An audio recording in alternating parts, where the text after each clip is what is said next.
Hai hai hai, ketemu lagi novel baru saya. Jangan lupa support terus channel ini ya, dengan cara like, comment, share, dan subscribe. Terima kasih.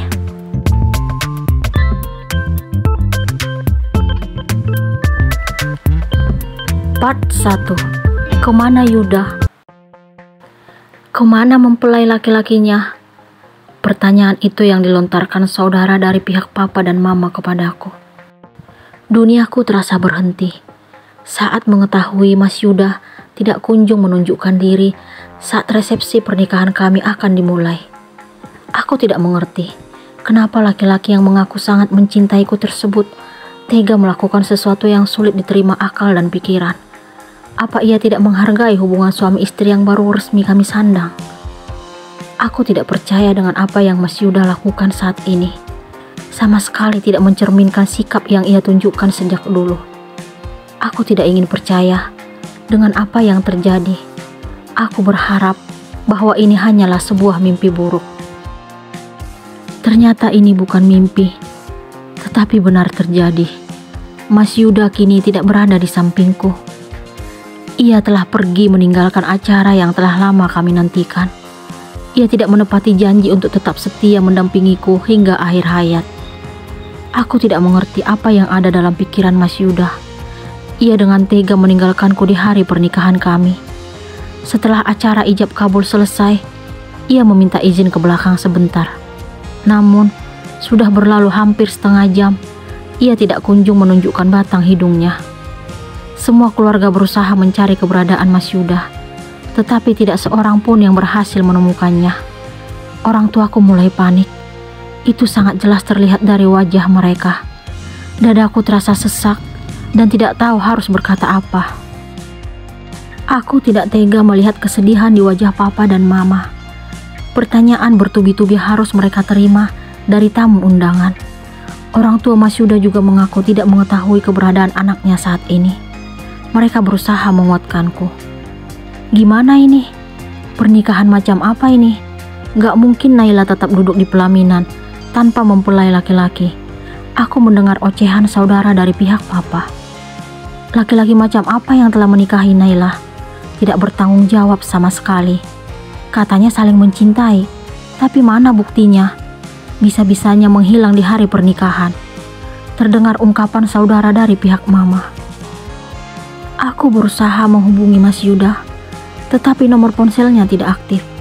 Sementara orang tuanya mencoba menelpon teman-teman Mas Yuda, tetapi tetap tidak ada yang dapat memberitahukan di mana keberadaan pria tersebut. Kamu di mana, Mas? Jangan siksa aku seperti ini. Hatiku tidak sanggup.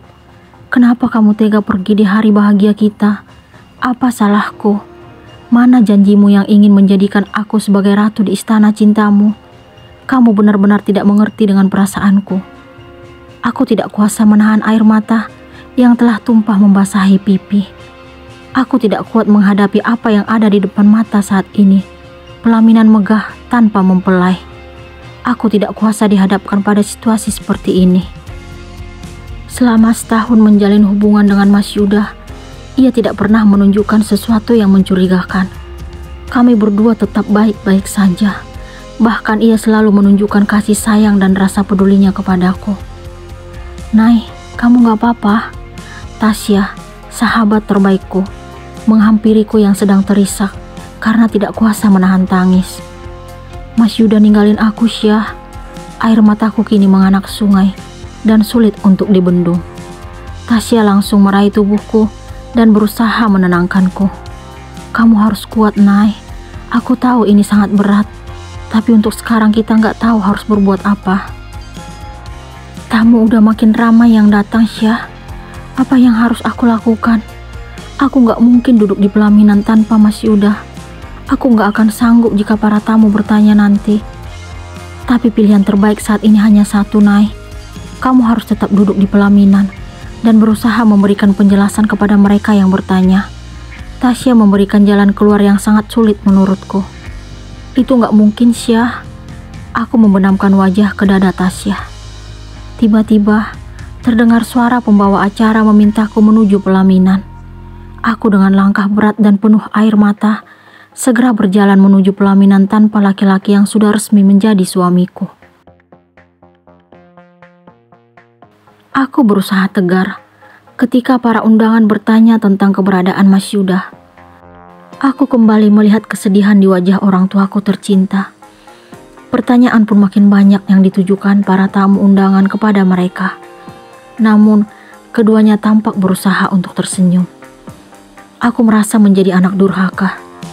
Padahal selama ini, aku tidak pernah membuat malu orang tua. Papa dan mama bahkan mengaku sangat bangga memiliki anak tunggal seperti diriku. Mereka juga bersyukur dan memuji prestasi yang aku raih sejak SD hingga lulus kuliah. Akan tetapi, aku tidak bangga lagi dengan apa yang telah kudapatkan dulu. Aku telah menghancurkan kepercayaan papa dan mama. Anak yang mereka banggakan selama ini sekarang memberikan luka yang sangat menyakitkan. Ini pernikahan langka ya, Pak? Pernikahan tanpa mempelai laki-laki di pelaminan. Aku mendengar beberapa orang tamu melontarkan kalimat tersebut di depan papa dan mama. Orang tuaku berusaha memberikan penjelasan.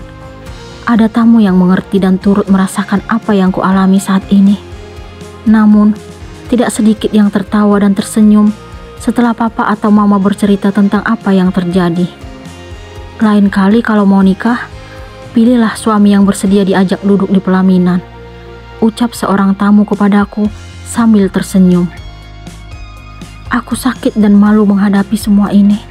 Hatiku seperti tercabik-cabik sembilu yang sangat tajam, kemudian disiram dengan air garam. Perih. Mas Yuda membalas cinta tulus yang kuberikan dengan sebuah penderitaan dan pengkhianatan. Ini bukan hari bahagia untukku, tetapi awal dari kesengsaraan. Hati siapa yang tidak hancur ketika ditinggal pergi oleh pasangannya di hari pernikahan? Aku tidak akan pernah memaafkan apa yang kurasakan saat ini. Mas Yuda harus bertanggung jawab atas apa yang terjadi. Aku telah menciptakan luka yang sangat mendalam di hati kedua orang tuaku. Mereka pasti merasa terpukul dan sangat malu dengan pengkhianatan yang Mas Yuda lakukan. Papa dan mama tertunduk setiap tamu melontarkan pertanyaan. Kejahatan apa yang telah aku perbuat hingga mendapatkan balasan sesakit ini? Apa yang harus kulakukan setelah kejadian ini? Sanggupkah aku bertahan untuk menghadapi semua yang terjadi? Apakah diriku harus pergi untuk selamanya agar terbebas dari penderitaan? Tidak, aku tidak mungkin melakukan hal itu. Aku tidak sanggup menambah luka di hati papa dan mama. Perbuatan Mas Yuda sudah cukup membuat nama mereka tercoreng dan menanggung malu yang sangat besar. Aku tidak akan menambah beban penderitaan mereka. Aku harus berusaha memberikan kekuatan kepada papa dan mama. Walaupun kenyataannya, aku pun sangat rapuh. Entah bagaimana caranya aku bersikap seperti biasa lagi terhadap papa dan mama. Apakah mereka masih akan tetap menyayangiku seperti dulu? Mas Yuda, aku sangat membencimu. Kamu telah melukai perasaan orang tuaku. Aku tidak akan memaafkan apa yang kamu lakukan kepada keluargaku. Semoga hatimu tidak tenang setelah melakukan kejahatan ini. Kenapa Yuda meninggalkan Naila di hari pernikahan mereka?